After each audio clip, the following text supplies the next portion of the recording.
Hi, how are you. आज हम क्या डिस्कस करने वाले हैं ये मैं अभी आपको बताऊंगा। लेकिन उससे पहले मैं आपको ये बताना चाहता हूँ कि आपको क्या करना है। आपको करना ये है कि अगर कोई वीडियो अच्छा लगता है तो उसको लाइक करें, और अगर नहीं अच्छा लगता है उसको अनलाइक करें। अगर कोई पॉइंट बहुत अच्छा लगता है तो उसको कमेंट करके अप्रिशिएट करें, और अगर नहीं अच्छा लगता है तो उसको विरोध भी करें। और इस चैनल को सब्सक्राइब करें। जब मैं आपको कहता हूं कि आप इस चैनल को सब्सक्राइब करें, तो ये सवाल बहुत लाजमी है कि आपको ये चैनल क्यों सब्सक्राइब करना चाहिए। तो आपको ये चैनल इसलिए सब्सक्राइब करना चाहिए क्योंकि यहाँ पर मैं सिर्फ न्यूज़ रीडिंग नहीं करता हूँ, मैं यहाँ पर हर चीज़ का बहुत ही डिटेल्ड एनालिसिस करता हूँ। और ये एनालिसिस काफ़ी एक्यूरेट होती है। अगर जब मैं ये कह रहा हूँ कि वो एक्यूरेट होती है, तो इस बात का कोई प्रूफ होना चाहिए, कोई फैक्ट होना चाहिए। तो मैं आपको कुछ एग्जांपल्स के थ्रू बता दूं।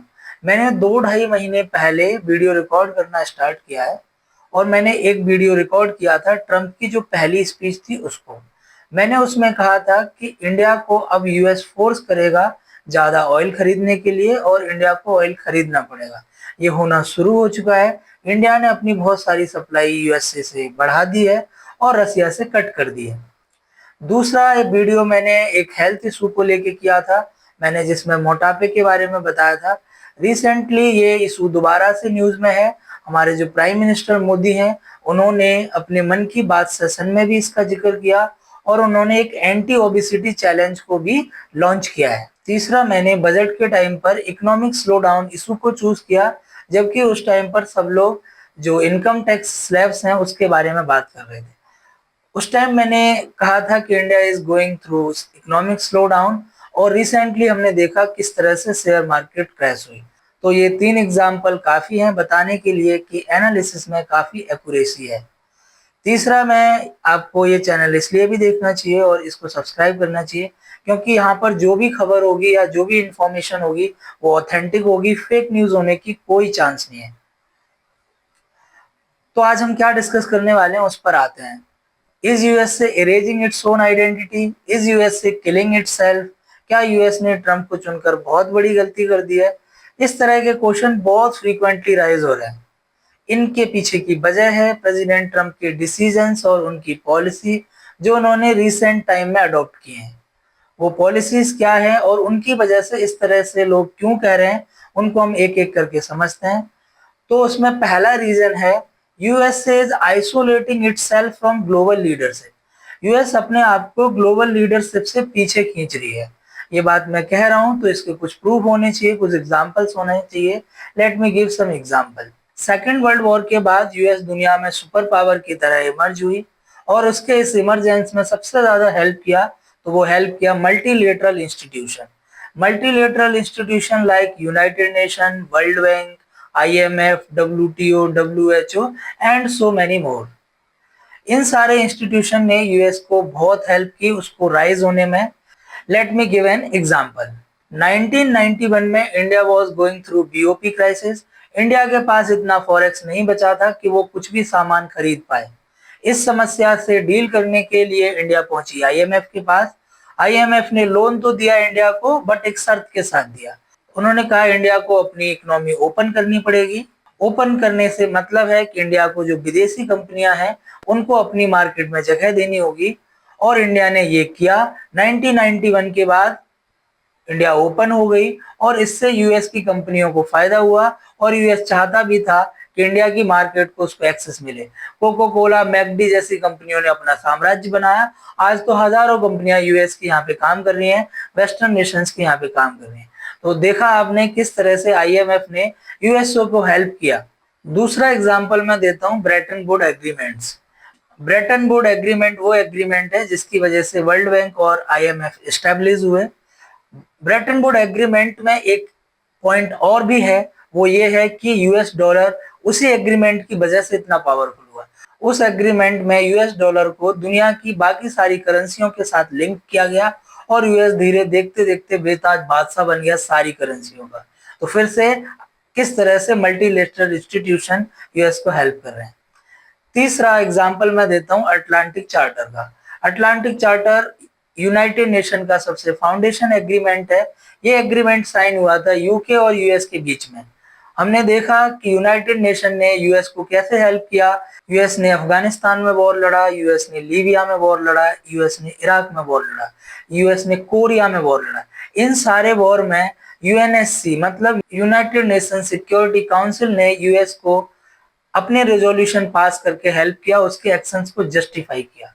तो आप ये 2-3 एग्जांपल से समझ गए होंगे किस तरह से मल्टीलेटरल इंस्टीट्यूशन ने यूएस को राइज करने में हेल्प की। लेकिन ताज्जुब की बात यह है कि यूएस अब ये सारे मल्टीलेटरल इंस्टीट्यूशन को छोड़ रहा है। यूएस ने बहुत रिसेंटली अनाउंस किया है कि वो डब्ल्यूटीओ को छोड़ देगा, डब्ल्यूएचओ को छोड़ देगा, ह्यूमन राइट काउंसिल से विड्रॉ कर लिया है, पेरिस एग्रीमेंट से विड्रॉ कर लिया है, लॉस एंड डैमेज फंड से अपने आप को अलग कर लिया है। तो यूएस ने जो इंस्टीट्यूशन बनाए आज उन्हीं इंस्टीट्यूशन को छोड़ रहा है। दूसरा, जब हम कहते हैं कि US is a global leader या कोई भी कंट्री अपने आप को ग्लोबल लीडर कहती है, तो उसमें ऐसी क्या खास बात होती है जो कि वो ग्लोबल लीडर कहलाए। तो ग्लोबल लीडर की सबसे इंपॉर्टेंट बात होती है कि वो ग्लोबल चैलेंजेस को डील करता है। आज के दौर के सबसे बड़े चैलेंज क्या है? आज के दौर के सबसे बड़ा चैलेंज है क्लाइमेट चेंज।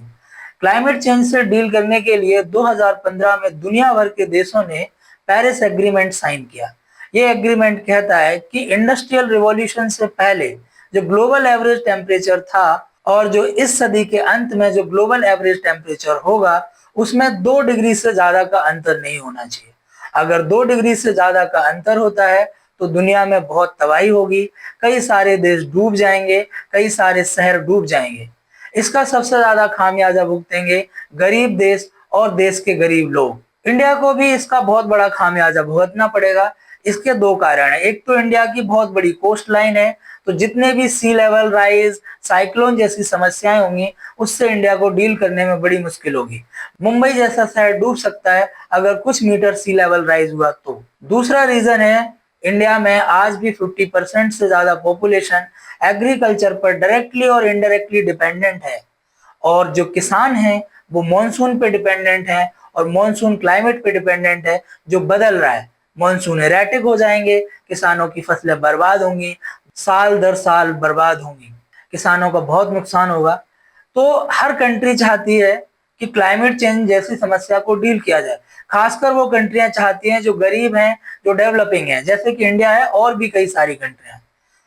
अब आप सोच के देखिए, यूएस इस एग्रीमेंट को छोड़ रहा है। मैं आपकी जानकारी के लिए बता दूं, US is the second largest emitter of green house gas emission. Green house climate change के लिए सबसे ज्यादा जिम्मेदार गैस होती है। अब एक कंट्री जो सेकंड लार्जेस्ट इमिटर है वही इस फंडामेंटल एग्रीमेंट को छोड़ रही है, तो क्लाइमेट चेंज की गवर्नेंस कैसी होगी, क्लाइमेट चेंज को डील करने की हालत कैसी होगी, आप अंदाजा लगा सकते हैं। दूसरा आज का एक सबसे बड़ा चैलेंज है वो डिजिटाइजेशन की वजह से कंपनियों को टैक्स करने में आने वाली प्रॉब्लम। मैं इसको एक एग्जांपल के थ्रू समझाता हूँ, आप समझने की कोशिश करना। सपोज करो कि गूगल इंडिया में भी काम करता है, गूगल मॉरिशियस में भी काम करता है। इंडिया में कंपनियों को 22% के हिसाब से कॉर्पोरेट टैक्स देना होता है, और मैं कहूँ कि मॉरिशियस में मान लो 5% के हिसाब से टैक्स लगा। समझ लो कि गूगल ने एक साल के अंदर 100 करोड़ का प्रॉफिट किया, तो अगर गूगल इंडिया में रहता है तो उसको 22% के हिसाब से 22 करोड़ रुपए का टैक्स देना होगा। लेकिन गूगल अगर किसी तरह से इस प्रॉफिट को यहां से मॉरिशियस शिफ्ट कर दे तो वहां पर सिर्फ उसको 5% के हिसाब से 5 करोड़ रुपए देने होंगे। कंपनियां ये काम बहुत बखूबी करती हैं। इस फ्रॉड को इकोनॉमिक्स में बेस इरोजन प्रॉफिट शिफ्टिंग कहा जाता है। इस प्रॉब्लम से डील करने के लिए 2022 में दुनिया के सारे देशों ने मिलकर एक एग्रीमेंट साइन किया, एक सिस्टम बनाया जिसको हम ग्लोबल मिनिमम टैक्स कहते हैं। इस सिस्टम के तहत तय किया गया कि दुनिया के सारे देश मिनिमम टैक्स रेट लगाएंगे। वो टैक्स रेट 15% डिसाइड की गई। अब इंडिया भी 15% से टैक्स लेता है, मॉरिशियस भी 15% से टैक्स लेता है। तो गूगल को कोई तुक नहीं बनता है कि वो अपने प्रॉफिट को इंडिया से शिफ्ट करके मॉरिशियस लेके जाए, क्योंकि दोनों जगह ही उसको बराबर टैक्स देना है। रिसेंटली यूएस ने अनाउंस किया है कि वो ग्लोबल मिनिमम टैक्स सिस्टम से भी विड्रॉ कर लेगा। तो आप फिर से देख रहे हैं कि इंटरनेशनल टैक्सेशन सिस्टम में फिर से एक प्रॉब्लम क्रिएट हो रही है। दूसरा रीजन है यूएस अपने अलाइज को नाराज कर रहा है।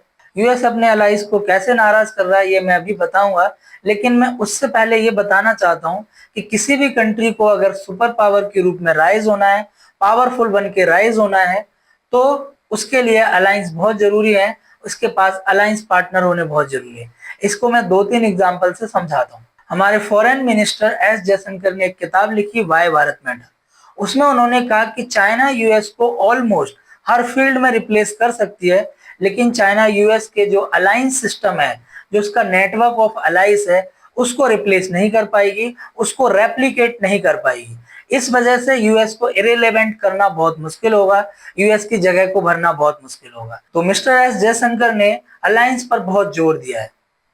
दूसरा एग्जाम्पल है यूएसएसआर और यूएस के बीच में कोल्ड वॉर हुआ, उसमें यूएसएसआर हारा। उसके कई कारण हैं, लेकिन उसमें एक बहुत बड़ा कारण ये है कि यूएस ने बहुत अच्छे अलायंस पार्टनर बनाए। अलायंस यूएस का बहुत स्ट्रांग था और यूएसएसआर का नहीं था, इस वजह से यूएसएसआर वॉर हारी। तीसरा एग्जाम्पल मैं इंडिया का देता हूं, और वो भी बहुत रिसेंटली। अभी लोकसभा के इलेक्शन में दो पार्टियां मेनली फाइट कर रही थी। एक तरफ इंडिया अलायंस था, दूसरा तरफ एनडीए अलायंस था, जो प्राइम मिनिस्टर मोदी का था। तो इस इलेक्शन में इंडिया अलायंस जीता और इंडिया अलायंस हारा। रीजन क्या है? रीजन ये है कि प्राइम मिनिस्टर मोदी ने एनडीए को बहुत बेहतर अलायंस बनाया। उन्होंने किस तरह से नीतीश कुमार को निकाल के इंडिया से एनडीए में लाए, किस तरह से उन्होंने एनसीपी और शिवसेना को ब्रेक किया महाराष्ट्र में, और वो किस तरह से जो अपने आप को सबसे ज्यादा कोसने वाले चंद्रबाबू नायडू को उन्होंने अपने अलायंस में लेके आए। वो तो इस अलायंस बेटर होने की वजह से वो इलेक्शन जीते।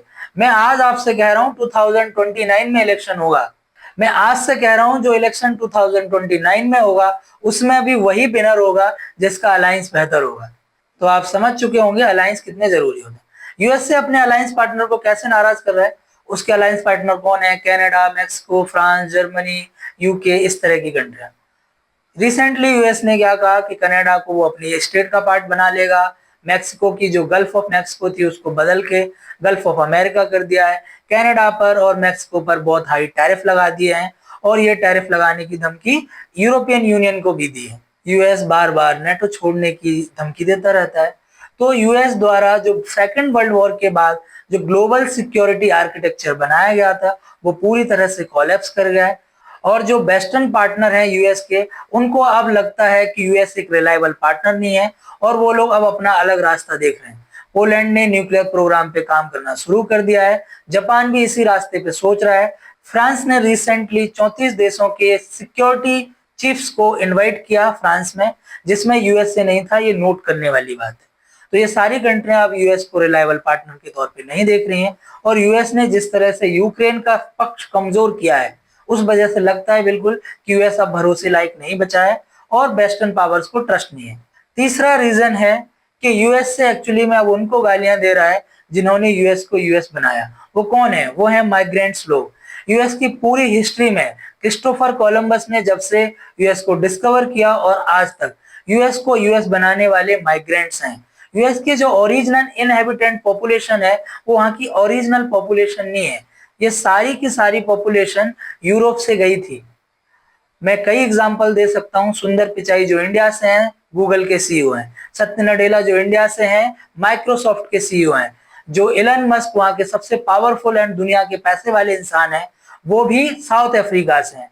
इवन डोनाल्ड ट्रंप के ग्रैंडफादर ग्रैंडमदर जर्मनी से आए थे यूएस, उनकी माँ स्कॉटलैंड से है। तो बहुत सारे एग्जाम्पल हैं। सर्गे ब्राइन, आइंस्टाइन, ये कई एग्जाम्पल हैं जिन्होंने यूएस को यूएस बनाया। लेकिन यूएस अब किस तरह से माइग्रेंट्स को डिपोर्ट कर रही है, उसने बर्थ राइट सिटीजनशिप कैंसिल कर दिया है।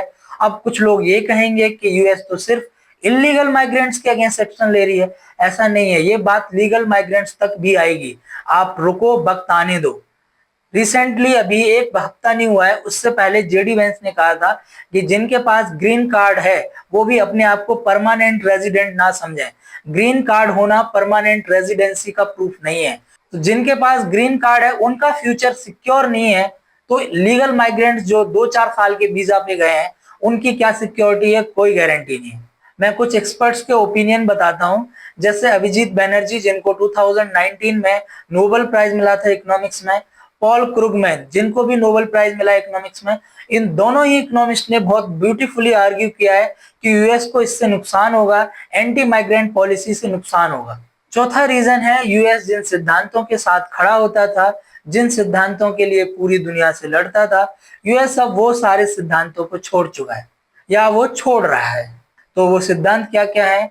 Freedom, democracy, human rights, fundamental rights, religious freedom, liberty, इस तरह की वैल्यूज को यूएस बहुत हाईली एप्रिसिएट करता है। Former US president John F Kennedy ने एक बार कहा था कि cost of the freedom is very high and US have always paid it. तो आप अंदाजा लगा सकते हैं यूएस फ्रीडम को कितनी वैल्यू करता है। रिलीजियस फ्रीडम के ऊपर इंडिया और यूएस के बीच में कई बार डिप्लोमेटिक टसल हुई है। यूएस का कहना है कि इंडिया की जो रिलीजियस माइनॉरिटी है, खासकर मुस्लिम, वहां पर उनका रिलीजियसली परसिक्यूशन हो रहा है। तो आप फिर से देख रहे हैं कि रिलीजियस फ्रीडम की वैल्यू है। यूएसए लिबर्टी को भी बहुत वैल्यू करता है। यूएसए में जितने भी फंडामेंटल राइट्स हैं वो एब्सोल्यूट फंडामेंटल राइट्स हैं, वहां पर कोई भी रेस्ट्रिक्शन नहीं है। इंडिया में भी जितने भी फंडामेंटल राइट्स हैं, एक दो को छोड़ के बाकी सब पर रेस्ट्रिक्शंस हैं। तो आप अंदाजा लगा सकते हैं लिबर्टी किस लेवल की है। लेकिन रिसेंटली पॉलिसी ये कह रही है कि यूएस अब इनको वैल्यू नहीं करता है। यूएस ने ह्यूमन राइट काउंसिल से विड्रॉ किया है। इंडिया उतनी लिबरल कंट्री नहीं है, लेकिन फिर भी हम मेल, फीमेल और ट्रांसजेंडर तीनों जेंडर को रिकॉग्नाइज करते हैं। यूएस इतना लिबरल होने के बाद अब रिसेंटली यूएस ने कहा है कि वहां पे सिर्फ 2 जेंडर्स को रिकॉग्निशन मिलेगा, मेल एंड फीमेल। क्यों? क्योंकि ये क्रिश्चियन वैल्यूज से मैच नहीं करते हैं। तो लिबर्टी किस तरह से डाउनग्रेड हो रही है आप अंदाजा लगा सकते हैं। यूएस पूरी दुनिया में लिबरल लीडरशिप को क्रिटिसाइज कर रहा है। रिसेंटली म्यूनिक जर्मनी में एक सिक्योरिटी कॉन्फ्रेंस हुई, यहाँ पर यूएस के वाइस प्रेसिडेंट जेडी वेंस बोल रहे थे और उन्होंने वेस्टर्न डेमोक्रेसी को बहुत क्रिटिसाइज किया लिबरल होने के लिए। उन्होंने कहा इनकी वजह से पूरी दुनिया के माइग्रेंट्स यहाँ आ गए हैं और माइग्रेंट्स की वजह से यूएस और वेस्टर्न नेशंस की प्रेस्टीज गिर रही है। उन्होंने वेस्टर्न नेशन में कंजर्वेटिव पार्टीज को सपोर्ट करने के लिए वकालत की।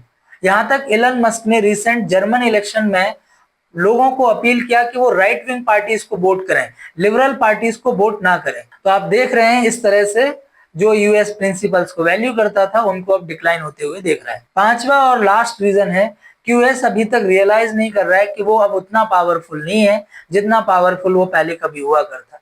यूएस अब उतना पावरफुल नहीं बचा है कि दुनिया में अपनी मनमर्जी करे, अपने हिसाब से दुनिया को चलाए। एक बार चलाया करता था, लेकिन अब वो यूएस नहीं बचा है, अब दुनिया भी वो अब बची नहीं है।